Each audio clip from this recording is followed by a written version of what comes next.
There is only one thing on this earth more powerful than evil, and that's us. Hi guys, this is Claire Kramer, aka the Great Glorificus, and you are listening to the Buffy Back Issue Bin. Welcome to the Buffy Back Issue Bin, the show where we go through all the Buffy and Angel comics that are canon chronologically, episode 41.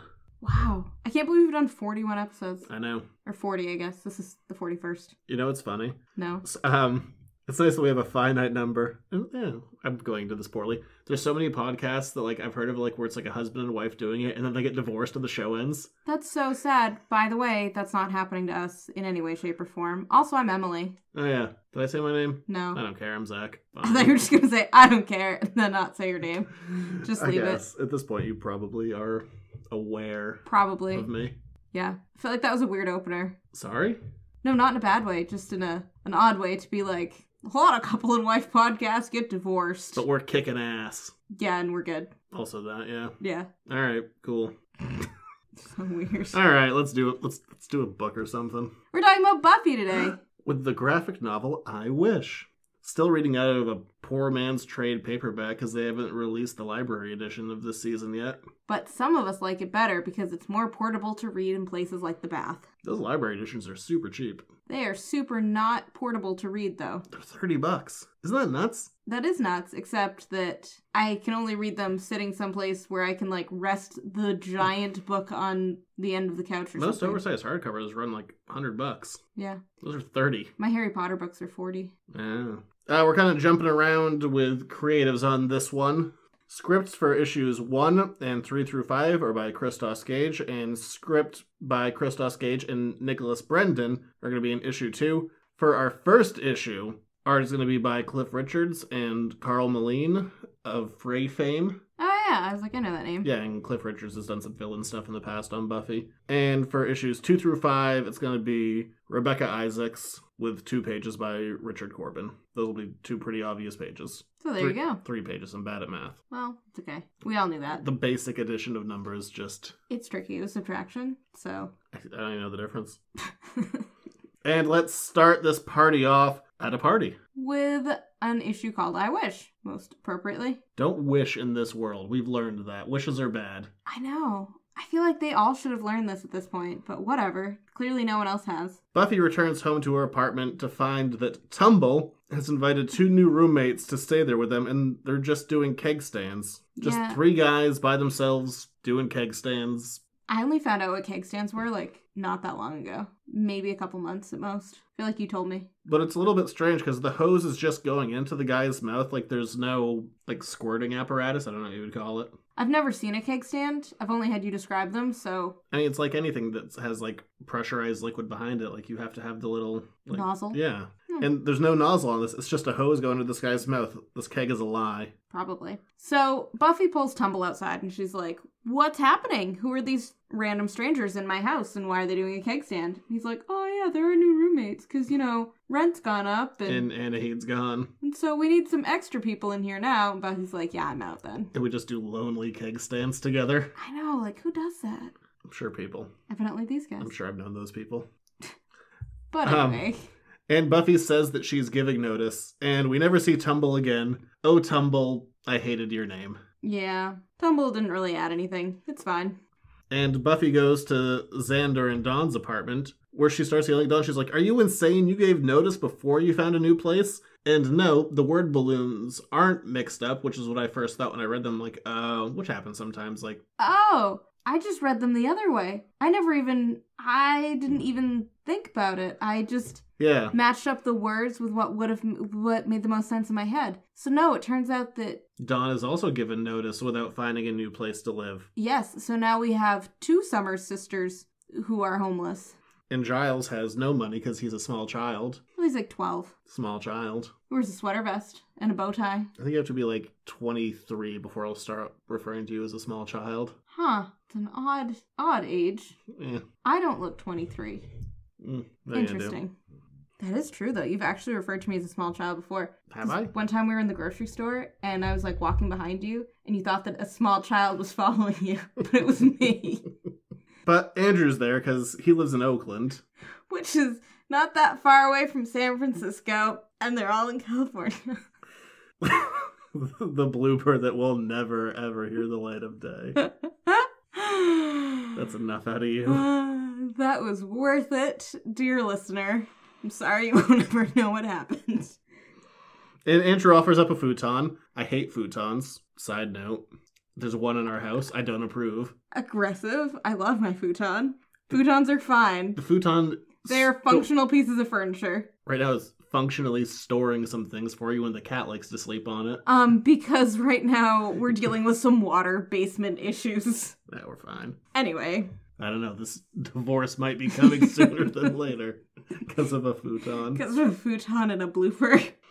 And Buffy's like, no, I need a more long-term solution. Fair. They all need places to live. Yeah. So to help find a long-term solution, Giles goes out with Willow to meet Dowling, who says that he's aware of a lady who has an entire apartment building that's haunted. Ooh. Okay, also, if you're looking for a place to live, I've done this many a time, why would you go to the local law enforcement agency? Why not go to Craigslist? Or a realtor, not a cop. Or a realtor. I never really thought about that. I used Craigslist and, other such websites, but weird that they'd be like, our cop friend might know of a place. Yeah. And then weirder that he's like, I do, it's haunted. Yep. So they go out to this old haunted building in San Francisco, and the woman, the landlord, is saying, hey, you take care of the demons, you can live here awful cheap. But she's also really bitter about it. Yeah. Which is fair. I mean, she has a whole apartment building that she can't really rent out. Giles asks about the history of the house, and she's like, oh, I got it from my dad. He rented it to immigrants, mostly. And then they all died. And she's like, there are no bodies. You know what those people are like. And so Spike says, I'm an immigrant. What are we like? Which immediately brought to mind... We get the job done. A Hamilton reference. Got it. It was right there. Yes, friends. We're back to Hamilton references. It's been a while. Probably been one show, maybe. Maybe 3. Who knows? Why don't we do a Hamilton podcast? Because there have already been a lot of Hamilton podcasts. Song by song. No guests, because we don't know people. I was going to say, there was a song by song podcast where they had guests, so it was better. So in Fear, we also know nothing about music or history. We're also just like, guys, we really liked it. We haven't even gone to see it. Real neat. Can I get an alert on my phone? Yes. Buying those tickets no matter what. Isn't it supposed to be in Boston next November? I guess. I don't know. I have an alert. When it happens, the alert will happen and I'm buying them no matter what. It'll be a sad day for the credit card. So if you are interested in joining our Patreon account, now would be a great time. So they all go into the haunted house, where it's not some kind of ghost that's been killing all of these immigrants. It's a giant pile of eyeballs that has tentacles. What a good description. Yeah. I don't know what else to say about that, other than it's coming up through the floor. I feel like we've seen a lot of demons like this since they went to comics. Big, undefined blob with tentacles. Yeah, they're big on the, I think this is the third one, because there was the one when Giles and Faith were in that one shot, and I think it was England. Mm-hmm. There was the one that was at Deep Scan, and now this. There was the one on Angel and Faith where it's the glassblower. Yeah. Also, well, I mean, he's giant tentacle-y demon. And also, half of After the Fall, half of Los Angeles was a tentacle. Yes. They're like, hey, you know what doesn't have a budget anymore? Art. Yeah, try saying that to an artist. Okay, you know what I mean. You can do whatever you want. It's just going to take you forever. It's true. So, they do what they do best. They all start hacking away. At tentacle pieces. And then some green. Giles flying? I think he jumped. 8 feet? I don't know. That's weird, right? It is weird. I don't know. It's like he got pulled back down here, and then he's thrown up in the... I don't know. Oh, maybe Buffy threw him in the air? Stop throwing children, Buffy. I know. But in any case, he also had a warning to them not to get the slimy blood stuff that comes out of the tentacles when you cut them open on them. But they all do it anyway, because how are you going to avoid that? Yeah, because, they cut into it. And then we get an artist change going back to Carl Moline, as we see Buffy's back in Sunnydale, outside of their house, with a tiny Dawn and Joyce. Okay, tiny Dawn meaning 13-year-old Dawn. 14-year-old. But I like the artist change because... We're in a dream world now, so it works. It signals that something's happening. Yeah, and who should appear from the house? Not just Dawn and Joyce, but their dad. Does he have a name? Name escapes me. Is it Paul? I don't remember. I don't either. Buffy's dad. Do we really need to know what his name is? No. Rarely seen absentee father. Yeah, and he's carrying a plate of burgers, it looks like. I like that he comes out with a platter like he's a server. I wish that they He's were... like, look at my burgers. I really tried to say cookies there. I think I just want cookies. It's also a really big platter that comfortably fits those 4 burgers. Maybe they're like sliders. He went to White Castle or something. Okay. In this dream world, we find that all of our cast are back to being their youthful selves. Or at least, you know, of an age that we would recognize them at. Giles is still about the same age because he's youthful. Spike is early 20s. But they're all back home. That's what the important part is. So Spike is back with his mom, and Giles is back with his dad. All on the same street. And Xander and Willow aren't quite there yet.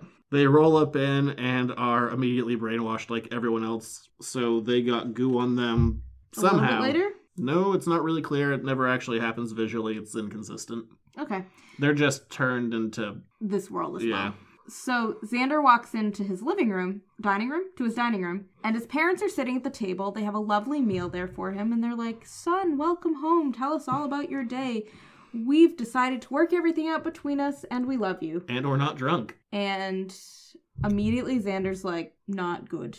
Everything's wrong. What is like? He goes, oh, this is all fake. Yes. I like how everyone else can accept a somewhat happy childhood, but Xander's like, no. Nothing is coming up, Xander.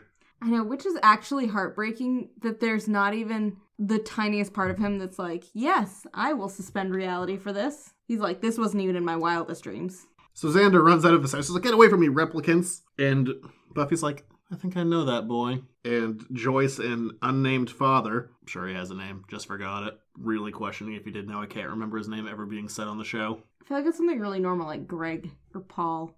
So Greg... just pick a random name. Yep. We named him. Hands Buffy the scythe, and he's like, you have to kill that boy. He's trying to ruin it for everybody. More boy killing. Why are we back to that? I thought that was dead forever. I thought when you listened back to it and we were editing and you were like, that was really creepy. Yeah, no kidding. I thought that meant that it had died. Clearly not. And Xander meets Willow in the street. She's like, yeah, my computer's really old and I have a bunch of posters of boy bands, so... That feels wrong on a lot of levels. Every bit. And she looks at Xander. She's like, hey, something's kind of wrong with you. You have 2 eyes. Oh, yeah. Something that was heartbreaking. I was like, poor Xander and his eye patch. I do like this. There's a progression of art, like, as they recognize who they, like, are, like, you know, they find themselves again. Their clothing starts to change. The eye patch comes back. But it's gradual. It's a little piece at a time for all of them. It's not just like one panel they're this and the next panel they're that. It takes a couple panels for them to get back to normal.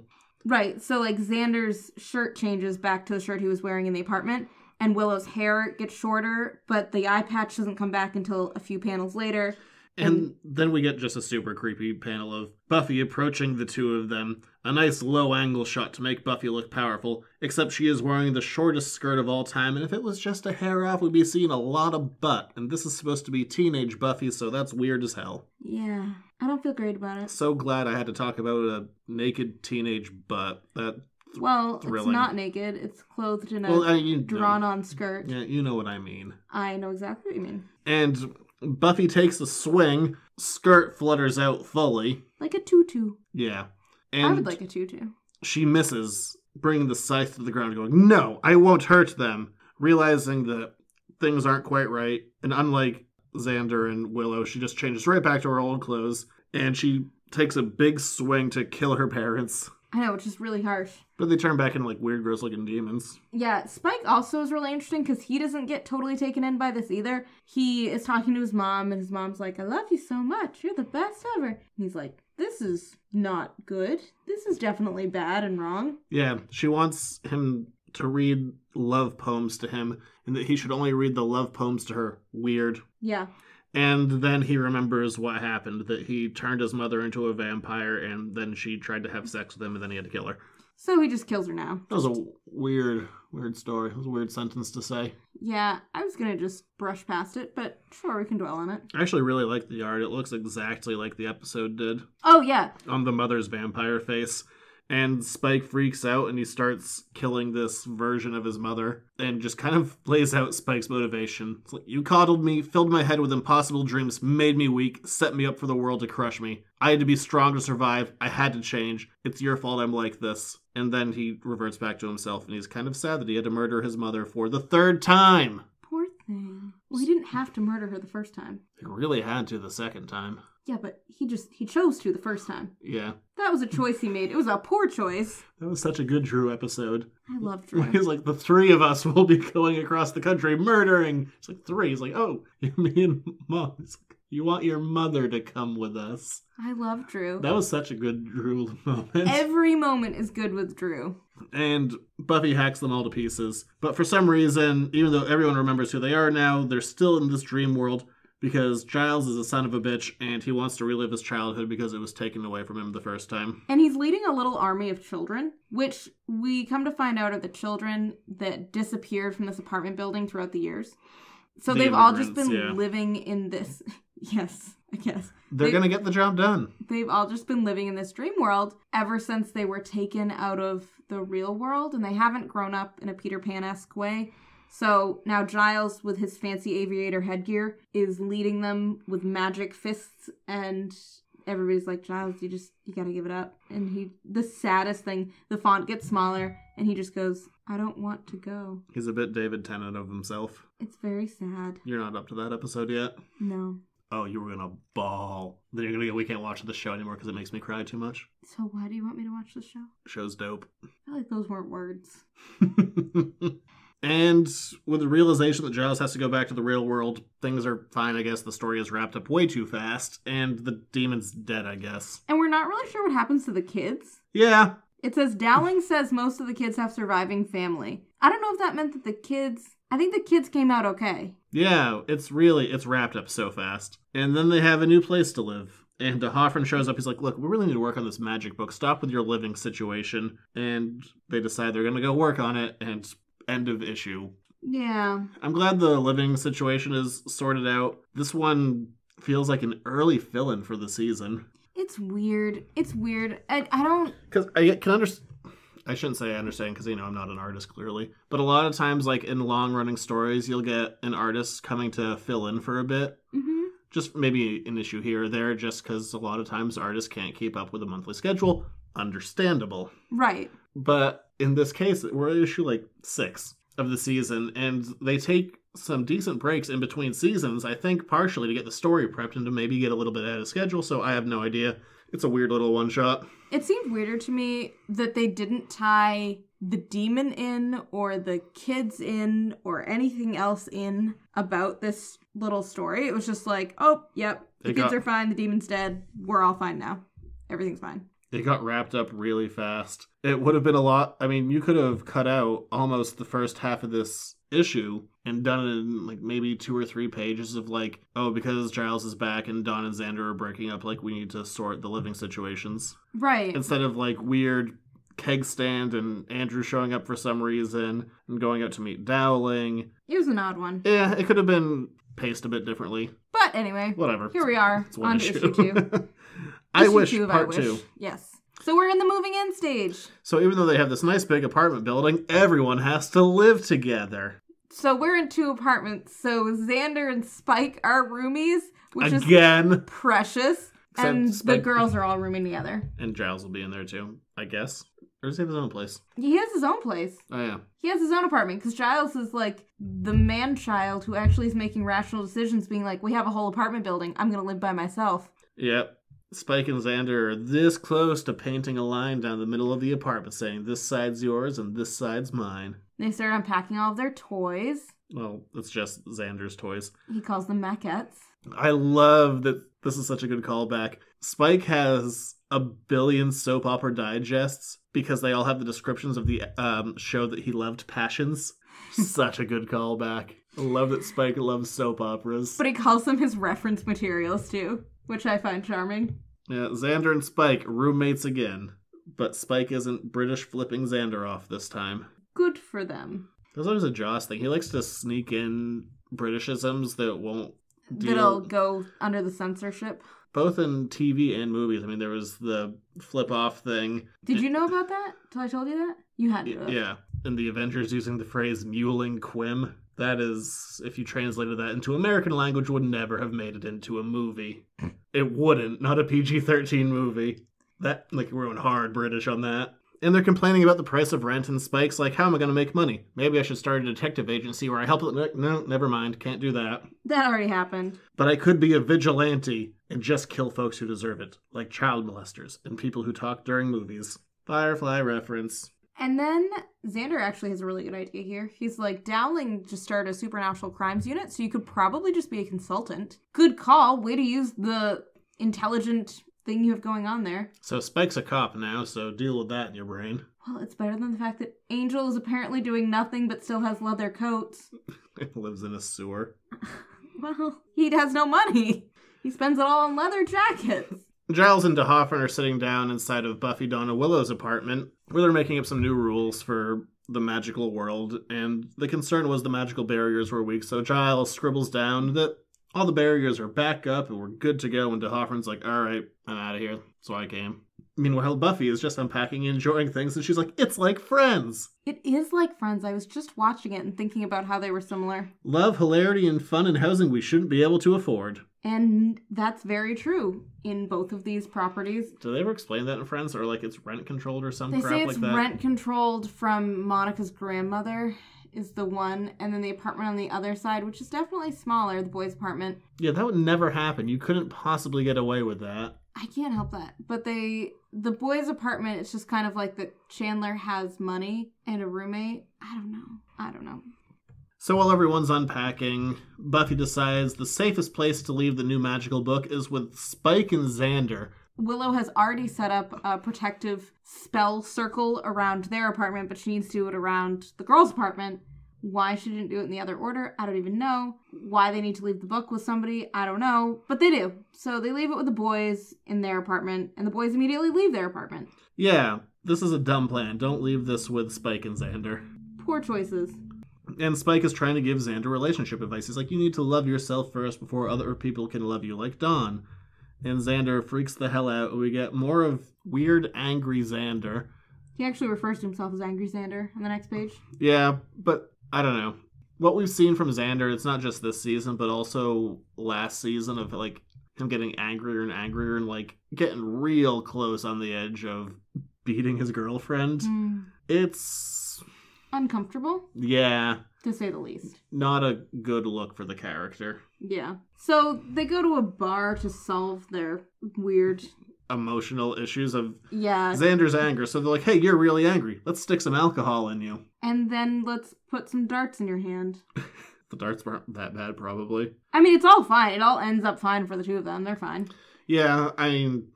except, I bet that darts are really hard for Xander, because depth perception... Yeah, I bet he sucks at darts. I never thought about that until right now. And Xander talks to Spike. He's like, Dawn cares about you more than anyone. I mean, you were one of the last ones to remember her when she was fading away. She trusts you implicitly. Can you help me get her back? Yeah, and he also says something really sweet. He's like, you knew what we needed. You were able to put us back together when Dawn was falling apart. Can you do that again? And Spike says information the reader already knows, so I'm glad we're reiterating it, that all of Dawn's memories have been kind of reset, so she experiences Joyce for the first time again, even though we already know this information. But let's say it again. I am being unnecessarily harsh to this arc. Yeah, this arc is totally fine. But Spike actually makes some really good points here, which is odd for Spike. But I don't think so. Spike's not always odd, but that always seemed to. I mean, that's a very thing of the Buffy and Angel verse. Like the kind of bruiser characters were always the more insightful ones. Yes. Like Faith had it, Spike had it, Gunn had it. And so he's talking about how Xander is just very self-centered in this whole thing. That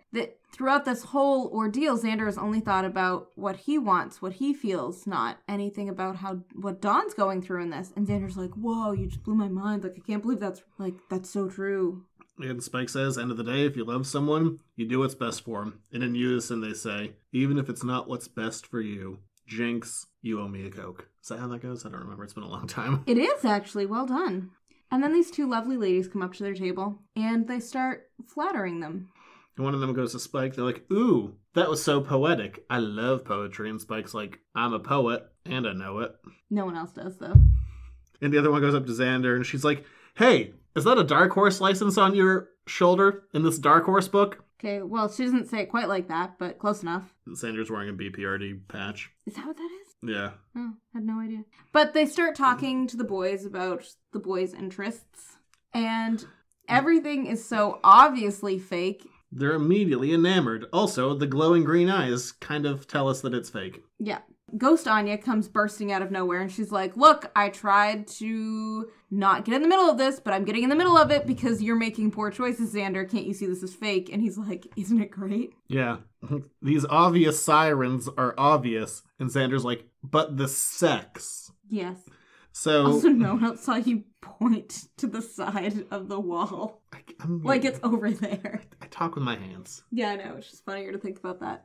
And when Anya's like, these are sirens, one of them whistles seductively at Xander, and he runs away. And she's like, great, awesome, sirens. You're real dumb. I really like Ghost Anya. Corporeal Xander and Ghost Anya. We shall call her Ganya. No, I just like Ghost Anya. And so they get there, and Spike and Xander are like, so cool. So this is happening like right here? Yeah, they say, is this it? The place of the sex? Cool line. Weird. And the girls transform into their normal selves. No one have sex with Xander. He talks weird. Yeah.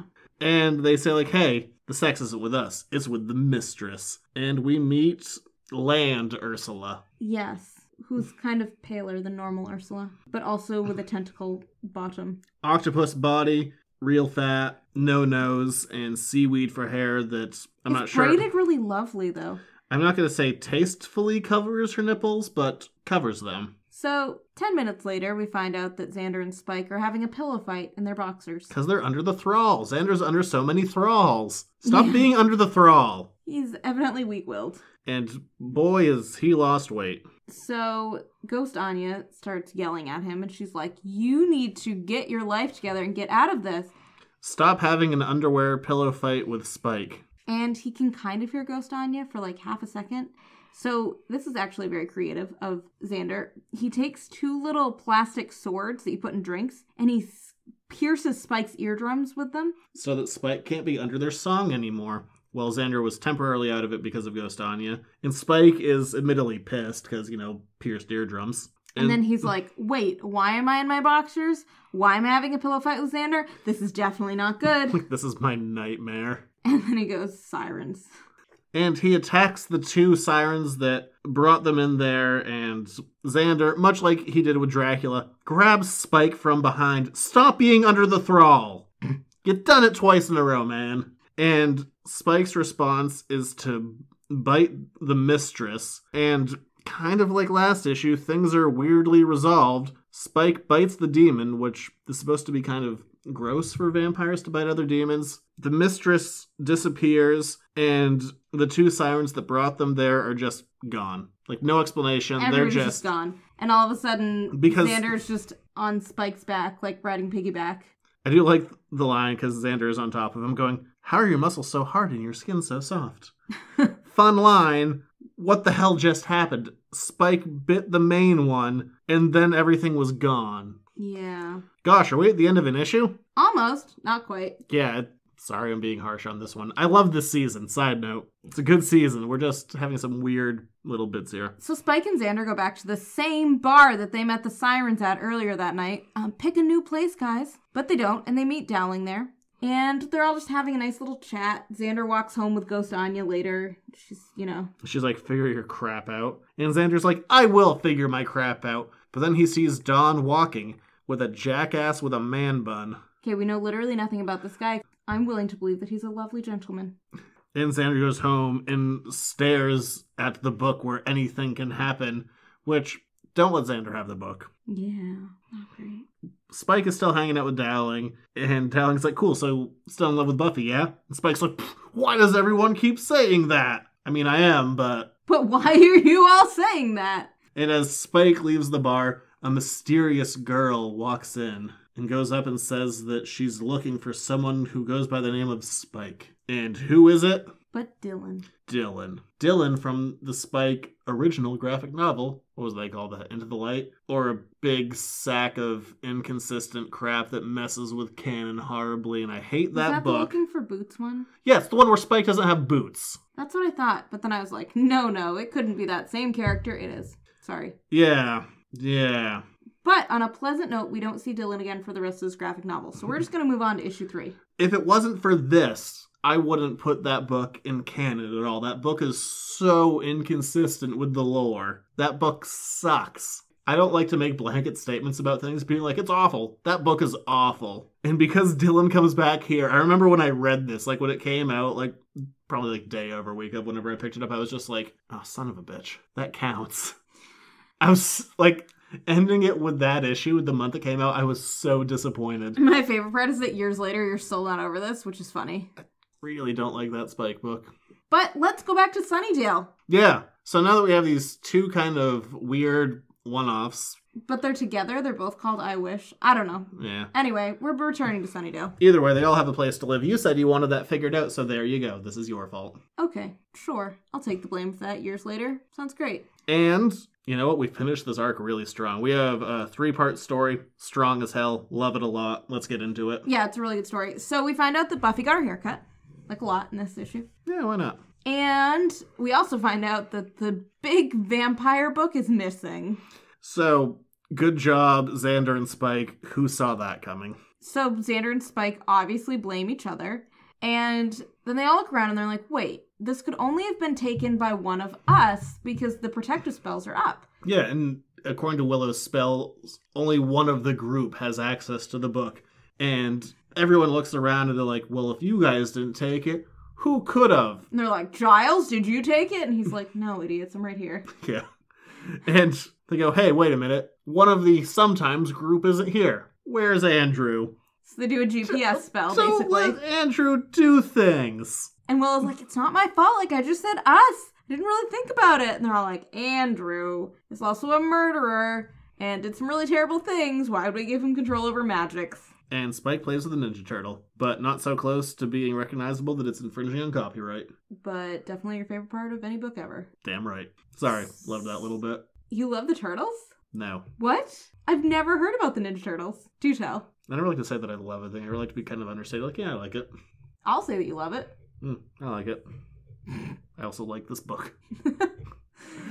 So we do our GPS I spell. I just don't like to go big. And we find out that the magic book is in Sunnydale because they put a tracker on it, helpfully. Yeah, so Willow can identify it. And it's just not any night in Sunnydale. And by Sunnydale, I mean a big crater. It's Halloween! Also, really conveniently, it's November 5th today, so it was just Halloween. Yeah, I think I might have read this on Halloween when I was doing my prep. Spooky. Ooh. Right after we got power back. It was yeah. a great day. And it turns out, in Sunnydale, on Halloween, there's always a big rager every year. People show up. It's like Burning Man. But with costumes. Yeah, and technology, I assume. Burning Man's anti-technology. You've told me so much about Burning Man, only through podcasts. We've never talked about Burning Man, not on air. We've talked about Burning Man plenty. Love to do Burning Man. But probably without the drugs. I would never have any interest in going there. Not once, not ever. Leave me here. Also, probably. I'm not saying no. Leave me here. Burning Man is not my scene. And they decide that they're going back to Sunnydale. Before they leave, they presume that Andrew is being possessed by some kind of demon that's drawing him in there. And Willow says a great line that I think is a lovely reference. Xander's like, what if you're too late? Willow goes, then we'll be fighting a mega powerful hell demon that can probably slaughter us in its sleep. Or as we call it, Wednesday. Is that new release day for comics? I thought that was funny too. Which I think goes back to a Buffy reference back when Buffy was being released on Tuesdays. Buffy goes, oh, Dawn's in trouble. Must be Tuesday. Yeah. So I love that. That's some good stuff. I know I was a little bit harsh on the first couple, but hands down, the writer knows the lore and he can reference a lot of stuff very specifically. No, I did not love the first 2 issues of this book, but as a whole... I didn't mind them. I just wanted them... I just thought they both ended pretty quickly. Yeah. But I thought they started out well. That's the problem with the one-shot often is you just gotta wrap it up. Yeah, which is fine. But I like it. I like it a lot. So off we go to Sunnydale, and we get this fun little interlude. Yeah, this is the art change that we have here for the 3 pages. And when I first read this, I'm like, this is lazy. This is so lazy for writing. there's a demon called the Soul Glutton who is giving his own backstory. Basically, he likes to eat souls. He had a wife and a kid. And then an Aztec Slayer killed his wife and kid, and he's wanted vengeance on the Slayers ever since. Like, this is insanely lazy. This is just... Exposition. Just straight up exposition. 3 full pages of exposition. Not worked in there organically, nothing. This is just bad writing. But then, I did a full 180, and I'm like, I love this. I liked it anyway to begin with, but... I look at things from story and writing a lot. So, we go back to former location of Sunnydale, and there's these 3 people in costumes. Who just go like, I love it, it's so good. It turns out the Soul Glutton was just telling this to people at Sunnydale, and one of them goes, not bad, not bad. I like the transposition of the classic Western revenge story onto a horror paradigm, but I do have notes. You made it sound like you were some huge Godzilla, but you're still just the size of a normal dude. And they kind of go through all these assorted story notes with him, and I love this, just like this kind of, armchair editor. Just like, shut up. No one wants your notes. And I say as someone giving notes to these stories, so shut up. Me? Because the Soul Glutton is now the size of a man. And so he's like, but I'll grow when I kill souls. And they're like, it's kind of a cool revision thing. Like, I can roll with the revision. Yeah. and then Soul Glutton's like, I don't really care if you can roll with it or not. Yeah, he goes, well, why raise the question at all? Why tease the audience with a promise you can't keep? So he just kills this guy. He's like, you're dead. I have a trident. I'm gonna stab you, steal your soul. I'll swallow your soul. He goes, I'll keep all my promises. And Andrew is working his way through the crater of Sunnydale while this guy's getting stabbed to death. And he finds his underground lair. One of many. Side note, they're all number 69. Yeah, Andrew tells us that. The random narrator from nowhere tells us that for a 69 joke. Weird. So, really, what is their narration in this? I don't know. Not in this one, that's true. A lot of times we have narration. Yeah, but that one just comes out of nowhere to be like, 69. Funny. I just assumed it was Andrew. No. So then our friends show up in Sunnydale, and there's all the friends. What? They're our best of friends. Right. And there's all these people around, and Willow's like, how are we ever going to get rid of these people? And Buffy's like, I don't know. Actually, it's the other way around. Doesn't matter. And so Spike is like, I'll solve this problem. He puts on vamp face. And then one of the people who was giving story notes before to the Soul Glutton goes, dude, outstanding, William the Bloody. And Spike is so flattered. And it's just very charming. And then the guy's like, yeah, but his poems were terrible. He's like, I like his murder, not his writer's spirit. And Spike gets so upset at him. I'm ready for more murder. And Buffy goes, don't feed the trolls. How many times do I tell you that on Twitter? Are you Spike? I don't get it that much, but boy, I have difficulty not responding sometimes. I'm like, I have a funny thing. I know. And we see Andrew is inside of secret hideout number 69, where he pulls out a box that says Jonathan Levinston on it. Jonathan, who you may not remember, Andrew killed in season 7, stabbed him good. Jonathan had been around for a long time. He first showed up in 204 Inca Mummy Girl. Is it 203? It's 204. And he made it all the way through season 7. I mean, got killed in it, but you know what I mean. Side note, he made it all the way through season 7 in Gilmore Girls too. And the reunion. And his name was Doyle. Oh yeah, he was in that. I forgot. So excited. And it turns out the trio, Andrew's old supervillain team, made backups of themselves digitally, like their consciousness was loaded up. So Andrew puts on his Google Glass where he can see Jonathan through it. And they also had vials of their own blood so that they could clone themselves if necessary. A la Dolly. I saw We've already done that on this. I know. Yeah, it's a dead sheep. It's a dead clone sheep. It has no soul. Wow, you don't get to go see Dolly now. You saw a weird taxidermied clone. I loved her. She rotates rather quickly, too. And Andrew's like, just stopping to grab some stuff to resurrect you because I have a book that can restore anything. And Jonathan's like, sounds great. Also, are you carrying a man purse? I do love that. It's not a purse. It's a satchel. Andrew, for some reason, had this perfectly made box that was a spell dampening box. It's a Faraday cage. Yeah. But it was like perfectly made for the book, which is weird. That's true. He went out and got a custom-made case to hide the GPS tracker. Yeah. So specific. So he's like, I have one more stop to make on our resurrection tour. Uh-oh. Who could we be resurrecting? Warren. Skinless? Hopefully with. Skinful? Skinful Warren. He'll hang out with Ghost Anya. And Buffy, Willow, and Spike find hideout number 69. And they're like, he seems to have already been here, and now we can't track him. What's going on? And the soul glutton comes out of nowhere, ready to kill Buffy. Larger than before, because he's grown from eating souls. Yeah. And he tries to just stab Buffy in the back. He's like, Slayer! And it doesn't really work. But we do find out that he can start to pull some power from Willow, weirdly, because her power comes from her soul. So, like, when she uses magic on him, it just makes him stronger, which is odd. And not great for our So basically, friends. Though, oh crap, we gotta go. So they basically do a Monty Python, run away, and then just collapse the hideout on top of him. They're like, all right, he's gone forever. And they're like, we really gotta go find Andrew, because they're pretty certain that he's trying to revive Warren. Yeah, so Willow's like, I'll go get Andrew, you go kill this thing. So we're separated, and Buffy and Spike walk around to the ruins of Sunnydale, where they go back into Spike's crypt, of all places. Underneath it, that's where he kept, all those demon eggs, and then they blew it up with grenades. Because Riley called him the Doctor. That was a dumb pseudonym. It was all weird. You should never call yourself the Doctor. Who would do that respectably in sci-fi? Anyway, so they all have like a feelings chat about how they felt at that time in their lives, and Buffy's like, everything was falling apart, and I'm so sorry that I took advantage of you, blah, blah, blah. And you blah, loved blah, me. Blah, and you loved me, and Spike's like, no. I never loved you. I was just being selfish. It was a thing at the time. And I don't really like this bit, because for me, clearly doing the show, like, I very connect to the IDW stuff and the Dark Horse stuff, and this feels very derivative towards that scene in the last Spike miniseries before he went fully onto Dark Horse, when he got his soul removed and he was like, I always loved Buffy, I don't really need a soul or not, I'm stronger than the demon in me, real emotion, blah blah blah. And this is kind of like, nah, never mind. Right. So for me personally, one of my all-time favorite Spike moments gets kind of undercut by this. Yeah. I don't know, it's a small gripe. It's not a big deal, I suppose. The two have never felt fully integrated, even though they're supposed to be rather seamless. Yeah, they're not. We also hacked out a bunch at the end. I feel like in this show alone, we've pointed out how not seamless it is. But anyway, the Soul Glutton bursts in on their little feelings fest in the crypt. Thank God we're done with that. Feelings? Yeah. Oh, okay. I guess this is a big soap opera, but whatever. That's all that it is. It's a teenage soap opera. And then the Soul Glutton is 30 feet tall. He's like, I'm here to glutton your soul. And this is the part of the story that killed me when I read it. I remember. I know. Big reaction. And Willow goes... Because you are such a softie.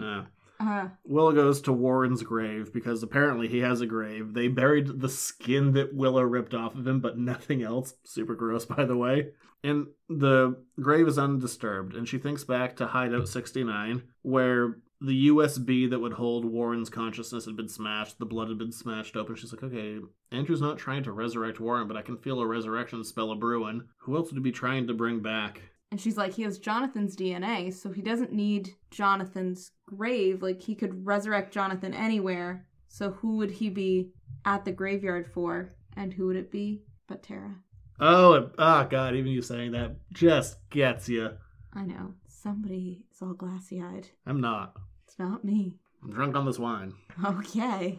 But God, if that just doesn't punch you right in the feelings. I actually didn't see it coming either. No, neither did I. When I remember, you hadn't read these yet, and you were over pre-marriage, and I weird. I remember I read this, and I was just like, oh shit. And I was like, very emotional right now. Like, what are you doing? Emotionally reading comics. Why are you so sad at this book? It's just like, gut punch. That was pre the store. Yeah. Terror is used sparingly. Like, we had the thing of Willow being offered Terror as a guide, and that was the same deal. Like, whenever she's brought up, it's used well. Yeah, so this is one of those. I was just like, ah. So we leave that for a moment. We go back to... And wait a month. Okay, but in our world, we wait... A page.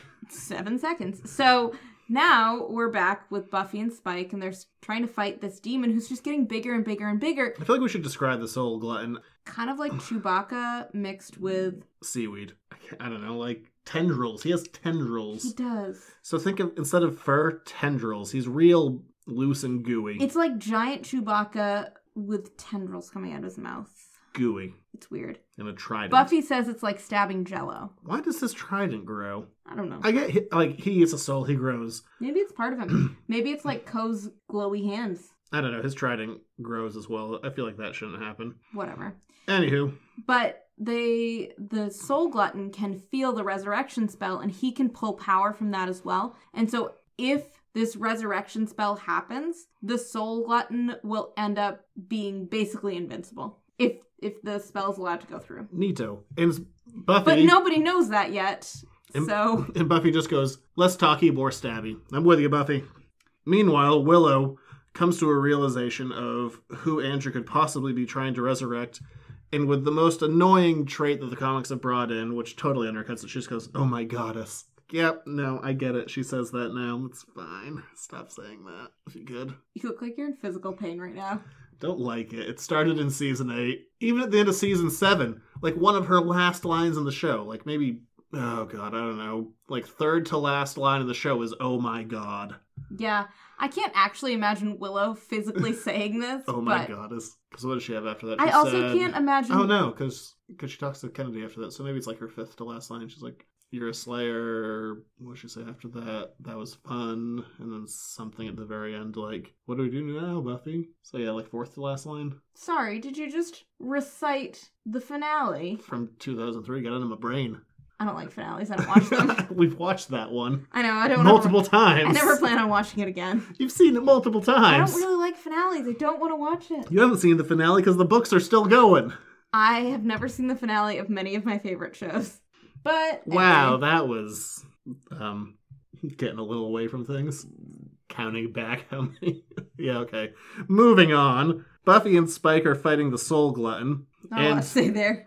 And they call Giles, and I love this. Giles does one full page of exposition, which basically comes down to stab it in the head. And Buffy goes, so, stab it in the head, yes, it took him that long to say it. There's parts of this, I mean, there's a lot of this book I like, but stuff like that, I love this book. It's a good book. For as much as I take away, like, this is whatever, I really do love it. And moments like that just remind me why I like this world and why I like this book. Okay, I also really love that Giles is dressed as adult Giles would be dressed throughout all of these comics. But right now he's wearing a robe, but it's a robe with dinosaurs on it, which I just find hilarious. It's like Giles, I don't know, it's just perfect. So anyway, I just had to mention the dinosaur robe. And Buffy and Spike talk about their feelings for a quick second before the Soul Glutton, let's now call him 50 feet tall, comes at them, and they try and stab him in the face. And all he says is fools. And it kind of feels like what they just did with Malachor last arc. There's a lot of things that feel repeated. Yeah. Again, I love this book. I feel like whatever. You know, overall, this is some of the best stuff out there. I'm going to read it a million more times, so... No, it's good. If there's a couple of bits and moments I don't like, whatever, it's fine. Overall, I like it a lot. That's why we do the show. Weird. So, they're fighting their very outranked battle. Meanwhile, Andrew is trying to resurrect Tara, and he's talking to Siri, who refers to him as Your Grace. I find that charming that he has designated himself a duke. Not like, just, that's how high he thinks of himself, as a duke. Not any higher, not any lower, just a duke. And Willow shows up. She's like, you cannot do this. We brought Buffy back after being dead for a couple of months. Or however long they said it. Whatever they said for the days didn't really line up. Did they say like 90 days or something? I don't know. No, it was something that wasn't quite right. Either way, the days didn't really make sense for a summer. Anywho, that is long revisionist history, so who cares? You care. And Willow's like, you can't bring her back. We pulled Buffy out of some kind of heavenly dimension, and it ruined her. Tara's been gone for years. We have to move on. Yeah, you can't bring her back. And Andrew's like, but I need to make up for that. Like, that was the worst thing that I was a part of. Like, she died. Buffy came back. Giles came back. Spike came back. Everyone's come back, and it's been fine. And you've all been able to fix things, and you've all been forgiven. Why can't I be forgiven? Yeah. Which is also sad. It's heartbreaking.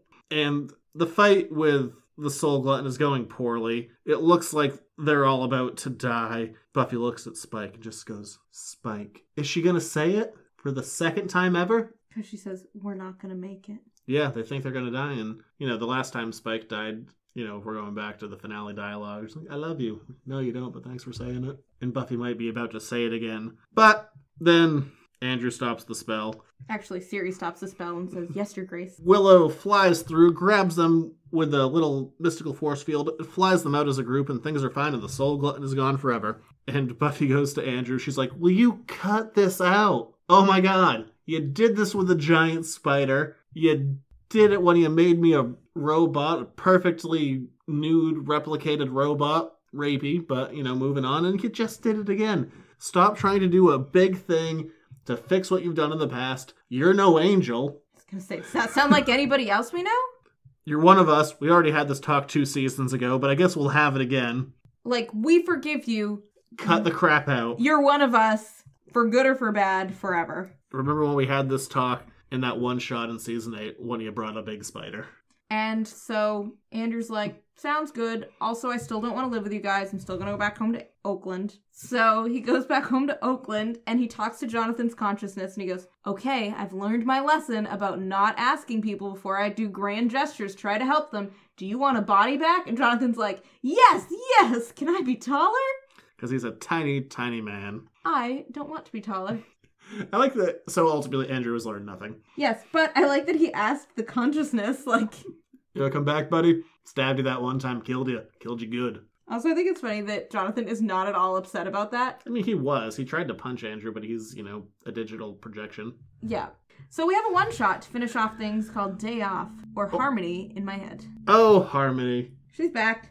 I like this issue a lot. So we find out that Buffy still doesn't have a job, but her new job is now to, interview demons to get their input on the magic. On the rules of magic. Outside their apartment is a big cat, a slimy monster, and a drunk leprechaun.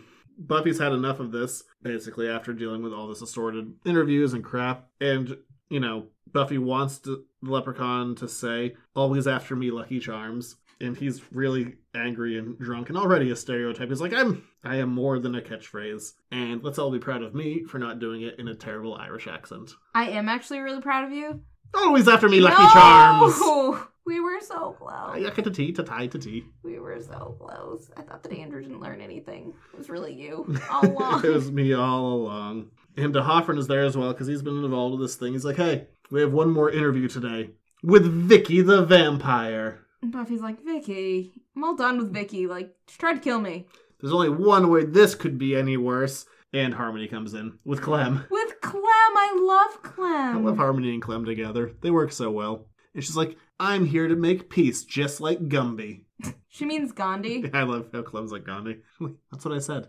And so we find out that Harmony actually has a pretty decent idea of compromise. Yeah, the new vampires don't want to lose their fun new powers. Buffy doesn't want them to have that because they can also go out in the daylight. So Harmony comes up with a plan to write into the magical book that whenever vampires are in the daylight, they lose all of their fun new tricks. And they're basically just humanoid. Yeah. Human again. And then she goes, boom, mic drop. I agree, Harmony. Boom, mic drop. I know, it's really very clever. And she goes, and it also goes with that Stoker book, so it's fine. Yeah. Clever. And Vicky and Buffy tentatively shake hands and they agree. And Harmony's like, I'm the best around. DeHoffrin goes away. That's what he does. He likes to show up and leave immediately. He's like, all right, did my bit. Vicky goes away. Willow goes away to a job interview. Yep, because Willow is unemployed. Harmony goes over to chat with Spike, who's feeling rather terribly because he thinks that he used Harmony the last time that they saw each other. Harmony thinks that she used him. This feels real out of character for Spike, because... To feel bad about it? Yeah, because, I mean, go back to 5th season of Angel, when he became corporeal again.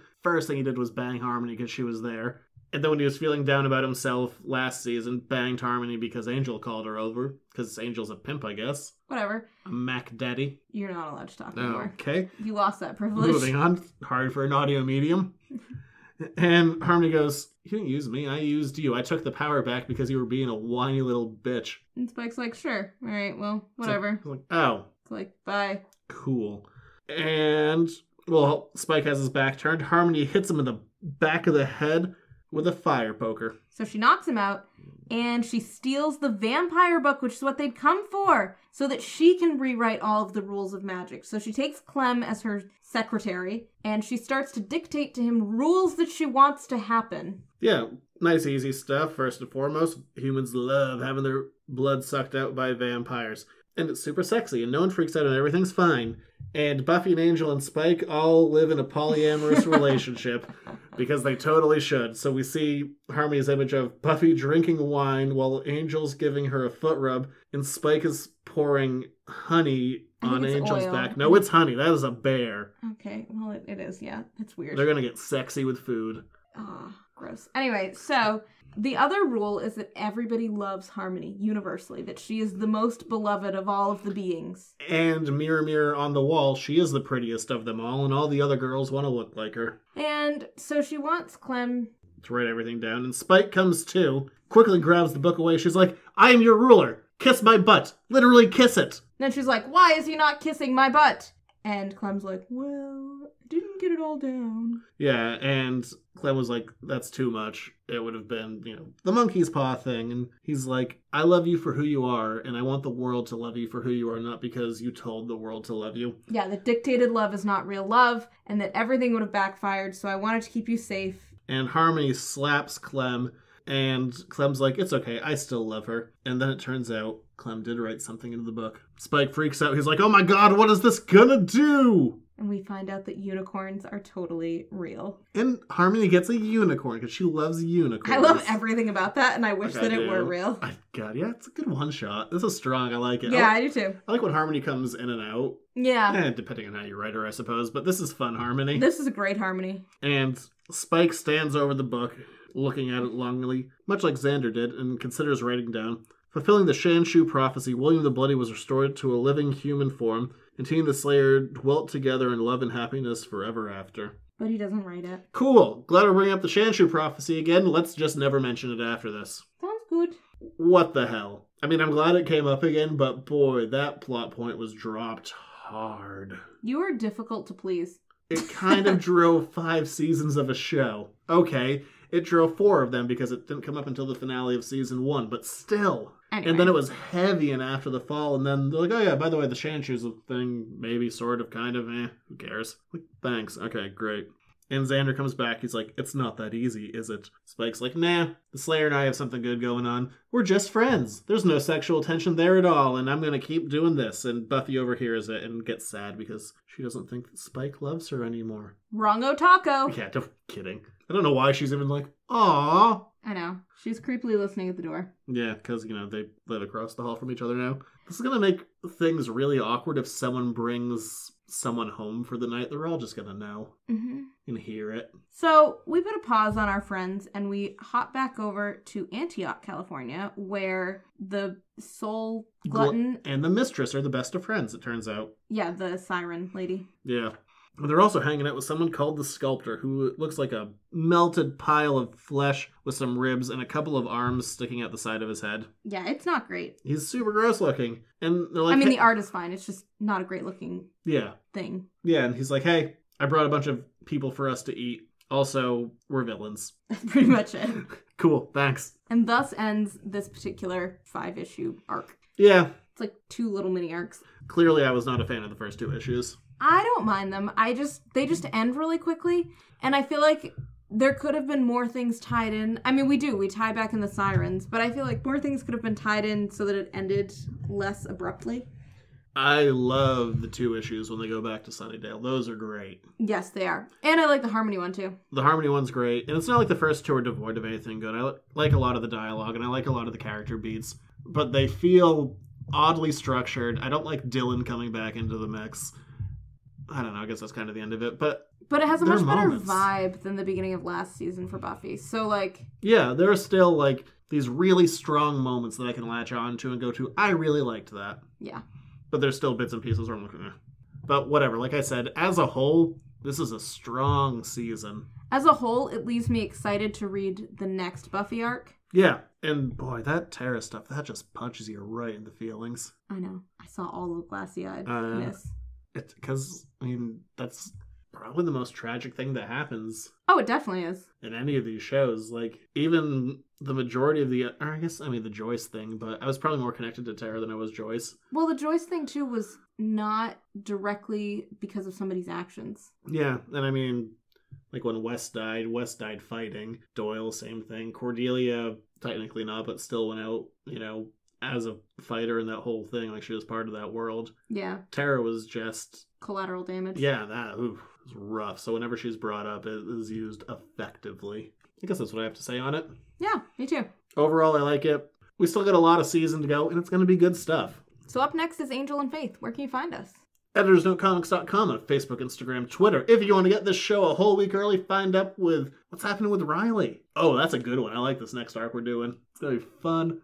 Oh, there's some good stuff in there.